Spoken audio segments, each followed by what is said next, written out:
আসসালামু আলাইকুম তৃতীয় শ্রেণীর শিক্ষার্থীবৃন্দ, আজ আমরা আলোচনা করব তোমাদের বইয়ের পাঠ 27 নিজের মতো লিখি। চলো আমরা শুরু করি। পড়ি। আকাশ জুড়ে হাজার তারা, চাঁদের আলো হাসে, রাতের বেলা শিশির কণা গুড়িয়ে পড়ে ঘাসে। শব্দ বসাই। রোদ উঠেছে, মেঘ গিয়েছে দূরে, গাছের ছায়ায় পাতার নাচন, গাইছে পাখি সুরে।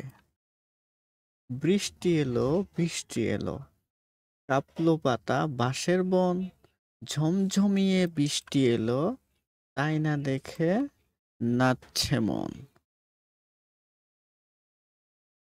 পড়ি। ছুটির দিন, ঘুমাচ্ছিলাম, হঠাৎ শুনি মিউ মিউ শব্দ, জেগে উঠে দেখি ঘরের ভেতর ছোট্ট একটা বিড়াল ছানা। আমি জিজ্ঞেস করলাম কি চাই। বিড়ালটি বলল মিউ মিউ। আমি বললাম ক্ষুধা লেগেছে। বিড়ালটি আবার বলল মিউ মিউ। বললাম কি খাবি। বিড়ালটি কিছু বলল না। আমি ওকে এক বাটি দুধ দিলাম। বিড়ালটি চুক চুক করে দুধ খেলো। বললাম পেট ভরেছে। বিড়াল ছানা বলল মিউ মিউ। আমি বললাম আবার মিউ। এরপর রয়েছে নিজের মতো শব্দ বসিয়ে লিখি। ভোরবেলা পাখি ডাকছে, ভাবছি পাখিটা ক্ষুধার্ত। পাখিটা ক্ষুধার্ত। আমি জিজ্ঞেস করলাম কি চাই। পাখি বলল কু কু। বললাম তোমার ক্ষুধা লেগেছে, খাবে কি। পাখি বলল কু কু। আমি বললাম এই নাও বিস্কুট। পাখিটা কুট কুট করে বিস্কুট খেলো। তারপর পাখিটা উড়ে গেল।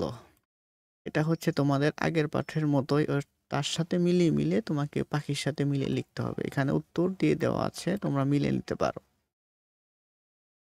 তারপর রয়েছে নিজের মতো লিখি। এখানে তোমাদের নিজের মতো একটা গল্প লিখতে হবে। তো আমি দেখো একটা লিখে দিয়েছি, কি সেটা উত্তর।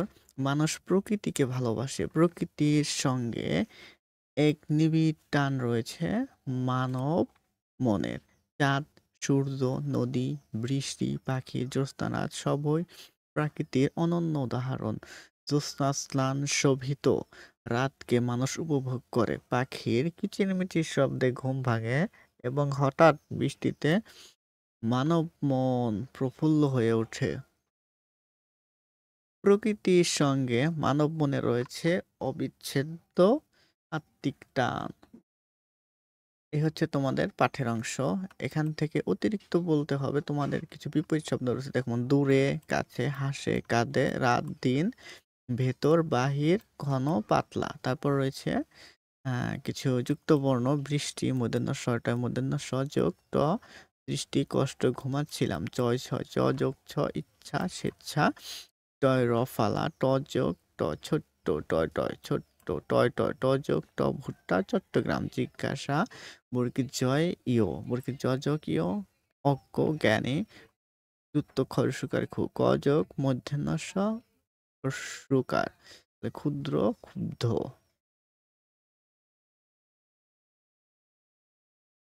তোমাদের এর পরের পাঠে রয়েছে পাঠ ২৮ প্রতিযোগিতার নাম লিখি। নোমান স্যার বললেন স্কুলে সংস্কৃতির প্রতিযোগিতা অনুষ্ঠিত হবে, তোমরা অংশ নিতে চাও। অনেকেই বলল জি স্যার। স্যার জিজ্ঞেস করলেন সংস্কৃতি প্রতিযোগিতায় কি হয় জানো। মিতু বলল গানের প্রতিযোগিতা হয়। রাজু বলল ছবি আঁকার প্রতিযোগিতা হয়। জিমিত বলল গল্প বলার প্রতিযোগিতাও হয়। নোমান স্যার বললেন হ্যাঁ, এগুলো সব হয়। জিমিত বলল আমি গল্প বলায় অংশ নেব, গল্প বলতে আমার ভালো লাগে। স্যার বললেন খুব ভালো, চলো এবার একটি ছক আঁকি, ছকটিতে নিজের ভালো লাগার কথা লিখি। স্যার বোর্ডে একটি ছক আঁকলেন, বললেন আমার মতো করে তোমরাও ছকটি আঁকো। কি কি করতে ভালো লাগে। আমার নাম, অর্থাৎ এখানে তোমাদের নাম লিখতে হবে, যা ভালো লাগে, অর্থাৎ আমরা যা যা এখানে অংশগ্রহণ করতে চাই সেগুলা এখানে দিতে হবে, যেমন অঙ্ক দৌড়, গান গাওয়া, গল্প বলা। সবার লেখা দেখে নোমান স্যার খুব খুশি হলেন। বললেন, চলো এবার সংস্কৃতি প্রতিযোগিতার ফর্ম পূরণ করি। তার আগে জেনে নেই প্রতিযোগিতার বিষয়। তিনি পরের পৃষ্ঠার বিজ্ঞপ্তিটি পড়ে শোনালেন। বিজ্ঞপ্তি: সকল শিক্ষার্থীকে জানানো যাচ্ছে যে প্রতি বছরের মতো এবারও কুসুমপুর সরকারি প্রাথমিক বিদ্যালয়ের সাংস্কৃতিক প্রতিযোগিতা অনুষ্ঠিত হবে। প্রতিযোগিতার বিষয় দেশের গান, গল্প বলা, ছড়া গান, কবিতা আবৃত্তি, নাচ, ছবি আঁকা। আগ্রহী শিক্ষার্থীদের ফর্ম পূরণ করে জমা দেওয়ার জন্য বলা হলো। প্রধান শিক্ষক, কুসুমপুর সরকারি প্রাথমিক বিদ্যালয়। বিজ্ঞপ্তি পড়া শেষে নোমান স্যার সবাইকে ফর্ম দিলেন। বললেন, ফর্ম পূরণ করে আমার কাছে জমা দাও। সংস্কৃতি প্রতিযোগিতা। প্রতিযোগীর নাম মোহাম্মদ রাইসুল ইসলাম, শ্রেণী ৩য় শ্রেণী, শাখা প্রভাতী, রোল ১। অংশগ্রহণের বিষয় কবিতা আবৃত্তি, ছবি আঁকা। তারিখ ২৬ তারিখ ৩ মাস ২০২৪ বা ২৫। এই হচ্ছে তোমাদের বইয়ের অংশ। ধন্যবাদ। আসসালামু আলাইকুম। ভালো লাগলে অবশ্যই সাবস্ক্রাইব করে দিও।